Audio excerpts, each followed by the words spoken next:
Hello friends, आप सब कैसे हैं। आप देख रहे हैं मिस्टर सीज बायो स्टडी, जिस पर कुछ महत्वपूर्ण प्रश्नों के साथ उपस्थित हुए हैं जो आपके बाल विकास और शिक्षण विधि से रिलेटिव प्रश्न है। और आपकी होली का त्यौहार जो भी दोस्त हैं, हमारे मित्र हैं, सब ने खुशियों के साथ बिताया होगा। बस इंतज़ार एक है कि एक अच्छी सी जॉब का सिलेक्शन हो जाए सभी का, दोस्तों को। चलिए कुछ महत्वपूर्ण प्रश्नों पर शुरुआत कर लेते हैं। देखिए, पहला प्रश्न आपका स्क्रीन पर शुरू हो गया है।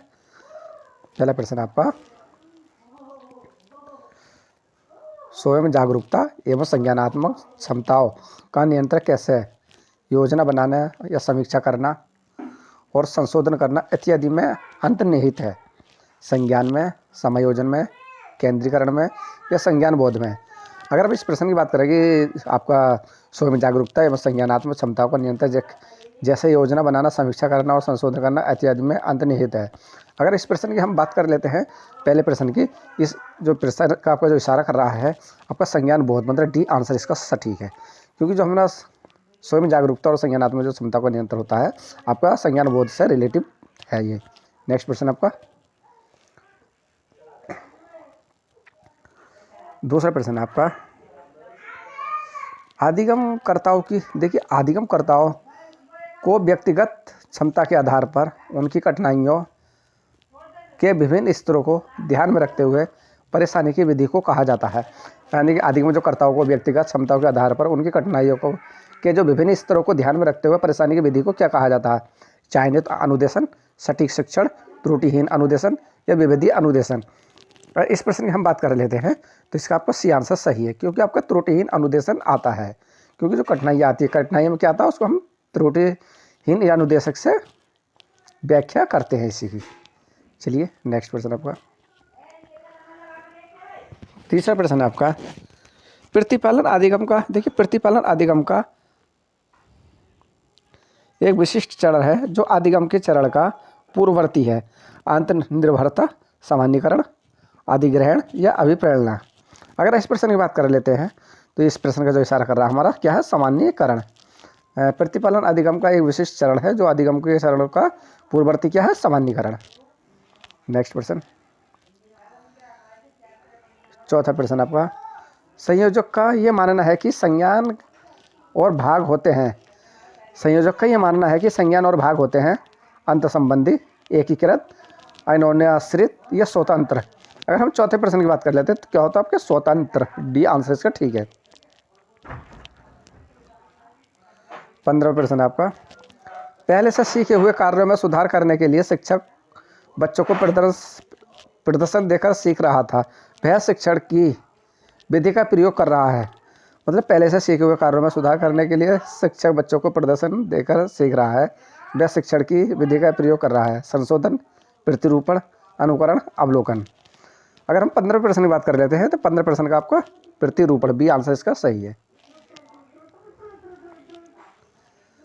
छठा प्रश्न आपका, जब सोचने की प्रक्रिया किसी भाषा द्वारा प्रभावित हो तो ऐसी स्थिति को कहते हैं? संज्ञानात्मक पक्ष, सामाजिक भाषाएं उद्धृत या सांस्कृतिक प्रभावित या भाषा निर्धारित। तो आगे इस प्रश्न की बात करें तो क्या है? देखिए, जब सोचने की प्रक्रिया किसी भाषा द्वारा प्रभावित होती है तो इस स्थिति को हम क्या कहते हैं? भाषा निर्धारित। डी आंसर इसका सही है। 7वां प्रश्न आपका, अपने अनुभवों और लक्षणों के आधार पर उपकरण खराबी के कारण ही परिकल्पना का परीक्षण उपकरणों की मरम्मत करता है। वह उपयोग करता है मानसिक दृढ़ता का, अनुमानी विधि का, अंतर्दृष्टि का या कलन विधि का। अगर हम 7वें प्रश्न की बात कर लेते हैं तो अनुमानी विधि का। बी आंसर इसका सही है।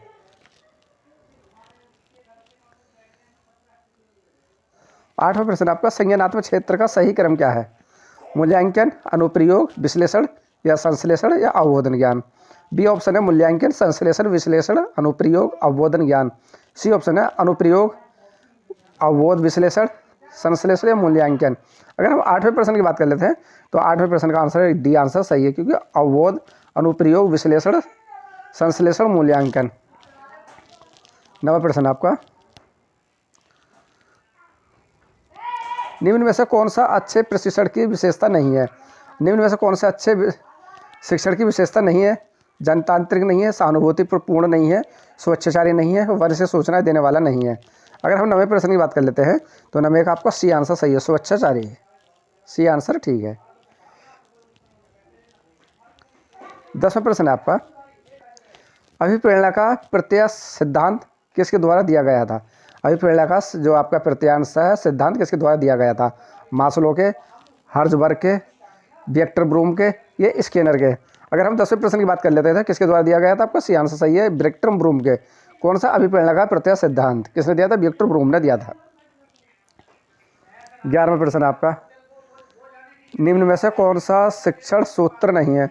अगर शिक्षण सूत्र की बात करें तो अनिश्चित से निश्चित की ओर, दृश्य से अदृश्य की ओर, सरल से कठिनाई की ओर और निर्गमन से आगमन की ओर। अगर हम 11वें प्रश्न की बात कर लेते हैं तो ये आपका शिक्षण का सूत्र नहीं है। चलिए 12वां प्रश्न आपका, सूक्ष्म से शिक्षण चक्र का प्रथम पद होता है। जो आपका सूक्ष्म है, सूक्ष्म शिक्षण चक्र का प्रथम पद क्या होता है? शिक्षण होता है, योजना बनाना होता है, प्रतिपुष्टि होती है, या प्रस्तावना या प्रस्तावन होता है। अगर हम 12वें प्रश्न की बात कर लेते हैं तो 12वें प्रश्न का आपका बी आंसर सही है, योजना बनाना। 13वां प्रश्न आपका, निम्न में से कौन सा अवबोध स्तर के शिक्षण में शामिल है? अनुप्रयोग, तुलना, पृथक्करण या अन्वेषण। अगर हम इस प्रश्न की बात करें, निम्न में से कौन सा अवबोध स्तर के शिक्षण में शामिल है? अनुप्रयोग, तुलना, पृथक्करण। दोस्तों इस प्रश्न थोड़ा सा डाउट है, आयोग ने माना था। अगर हम इस प्रश्न की बात कर लेते हैं तो आपका सी आंसर, आप सटीक आंसर हमें बताना आंसर में कमेंट बॉक्स में क्या आंसर है। जो आयोग ने इसमें 13वां आंसर का सी आंसर माना था और आप अपना कमेंट बॉक्स में बता सकते हो 13वां आंसर सही है कौन सा गलत है इसमें। ठीक है दोस्तों, चलिए 14वां प्रश्न आपका, शैक्षिक सुधारों में प्रभावी विकेंद्रित तभी संभव होता है। देखिए जो आपका शैक्षिक सुधारों में प्रभावी विकेंद्रीकरण तभी संभव होगा जब खंड व संकुल संदर्भ केंद्र की भागीदारी बढ़ेंगे, या स्थानीय संदर्भ व्यक्तित्व उपलब्ध हो, या अध्यापकों के पास संसाधन और प्रशासनिक सामग्री भी मौजूद हो। अगर हम 14वें प्रश्न की बात कर लेते हैं तो 14वें प्रश्न का आंसर ए बी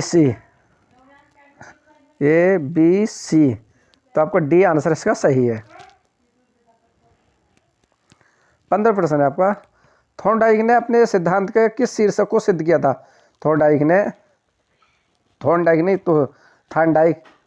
अपने सिद्धांत को किस शीर्षक से सिद्ध किया था? आदिगम के प्रयास एवं मूल, संकेत आदिगम, संज्ञानात्मक आदिगम, या स्थान आदिगम। अगर हम 15वें प्रश्न की बात कर लेते हैं तो 15वें प्रश्न का आपका ए आंसर सही है, आदिगम के प्रयास एवं मूल, ए आंसर इसका सही है। फ्रेंड्स ये रहे आपके 15 प्रश्न, बहुत महत्वपूर्ण प्रश्न रहे हैं आपके यूपी टेट के लिए, बहुत महत्वपूर्ण प्रश्न रहेंगे।